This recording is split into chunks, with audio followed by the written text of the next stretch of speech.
Ingaba mtini na madiba, mizima mbagala, peketekende. Mjukuu, nataka nikusaidie. Hebu acha pumbavu wako wewe. Utanisaidia mimi utaweza wewe? Mimi nataka tufanye kazi, sawa? Mjukuu, elezea shida yako. Mimi hapa nahitaji kuwa tajiri mkubwa sana, sawa? Na madogo sisi wanasumbua sana mtani. Sio unafanya madogo hao. Unakuta dogo na BMW, unakuta dogo sio na kabenzi. Mjukuu, utajiri unahitaji sacrifice. Uwezi. Unaona pale? Kanini yako? Huyo kaleta kuku eti atakuwa tajiri bilionea. Yaani kuku wa shilingi 10,000 na hivi viela upate nani golfa la bilioni 1. Sawa dogo mmoja ana masiara huyo. Yaani kuku na 20,000. Nakwambiaje, unaweza? Mimi nipe mambo hayo. Uone na tajiri. Unahitaji kafara kubwa. Kafara ya ng'ombe. Ng'ombe. Sio kwa ajili yangu. Kwamba nataka kwa ajili ya sikukuu, kwa ajili yako mwenyewe. Mimi ndo mambo ninayotaka. Unaweza? Ndo mambo ninayotaka. Ng'ombe bei gani ng'ombe mmoja? Naisi 300,000. 300,000. Wewe utakuwa umekonda sana wewe. Ng'ombe 700,000. Ndaba mtende na madiba. Unaijua hela. Ng'ombe 700,000. Na hiyo ng'ombe mmoja inakuja sasa na utajiri wake unakuwa. Utajiri Tanzania nzima kama kwa Fred Vinjabiwa kwa watoto kwako. Hiyo mbona inakuwa nyepesi hiyo mdogo wangu? Ifanye hivi. Ng'ombe wawili. Hapo. Mo. Kama jina hilo hilo. Mo. Sawa. Sawa inakuja vizuri hiyo. Ng'ombe 3. Hapo kina hesabu ni Afrika kinaliko Dangote. Sawa. Sasa hapa tufanye hivi ili tuwe biashara kabisa, sawa? Wewe ushajifanyia mambo?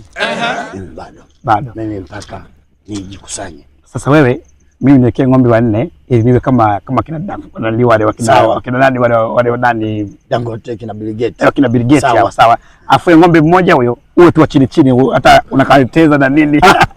Wote tutoboe au unasemaje? Mimi kwa ajili yako naenda saizi kwa Somali. Waite chap ndo wangu, sawa? Naenda mwenyewe kwa mguu wangu. Yaani hapo unazidi kuchelewa. Shambulia hiyo. Shambulia ndio tupate hela. Wote matajiri.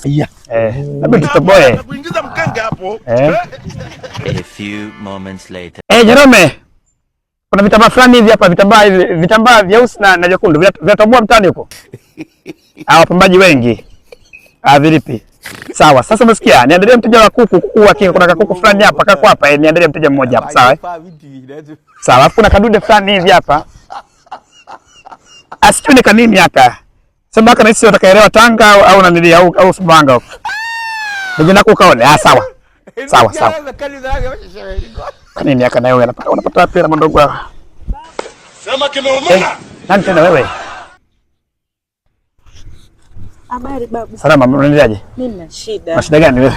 Na bwanangu ananisumbua. Sawa, mbona uko nje muda? Mimi nimeitwa na Dodoma hapa. Hii safari ya Dodoma hii. Sasa mbona unaamka? Niko nje muda. Shida yako ni nini? Bwanangu ananisumbua babu, naomba unisaidie. Sasa sikiliza. Niko nje muda, nishaelewa shida yako. Mizimu ishafahamu nini ambacho tunashinda nacho, sawa? Una nini hapo mfukoni? Shilingi ngapi? Kama 40-30. Hebu angalia hapo chap. Changamka sasa, niko nje muda. Mizimu isika kasika bana, wewe mtu mbona sijakuelezea shida zangu. Mtu wa Dodoma ndo ana hela kivibaya mno. Sawa. Shida yako sio nishaelewa. Ukishafika hapo tayari ni matatizo yako kuanzia pale na kwa utapona kweli. Mbona uko slow sana? Sasa sikiliza. Simu yako inasumbua. Leo kazi ipo. Simu yako na AI? Hebu weka AI hapo chap. Tuangalie hapa kuna sehemu fulani hivi nimesahau sehemu ya dawa hapo, ngoja ni chat nao AI yao. Sasa mimi hapa sawa. AI. Enjera bara. Inchu. Nakuja da sawa, subiri hapo. Ebefye. Nakuja sawa. Sasa hivi? Sasa hivi. Anjuro kuchu. Abiri bimfani baba na yimbo mbelese. Hawa ndio ninawataka mimi hapa. Maisha vibaya mno. Hapo kama unaongea Kisomali sasa. Imeisha hiyo. Al-Habib nom sawa. Al-Rail wala rajul. Unanielewa? Sharif sokwenye. Metukutu. Al-Habib nom subhanahu wa ta'ala. Binti Rajul. Al-Habib nom ng'ombe. Subhanahu wa ta'ala. Dada, kuna mtu kwa mteja umemkuta hapa? Kuna mganga yuko hapa ameniambia nisubiri kidogo. Wa inna lillahi subhanahu. Wewe mtuliza mbwembwe sawa. Mganga ni mimi hapa sasa, kuna mtu umemkuta? Mungu wako nionekanie. Mganga mimi kaniambia nimsubiri kidogo. Nionekanie. Dada sawa, nielewe vizuri. Mimi hapa ndo mganga. Wewe ndo mganga? Na yule aliyotoka hapa alonisikiliza amenihudumia, amechukua hela, amechukua simu yangu. Yes wangu. Tutaibwa kama wapumbavu. Tumeibiwa.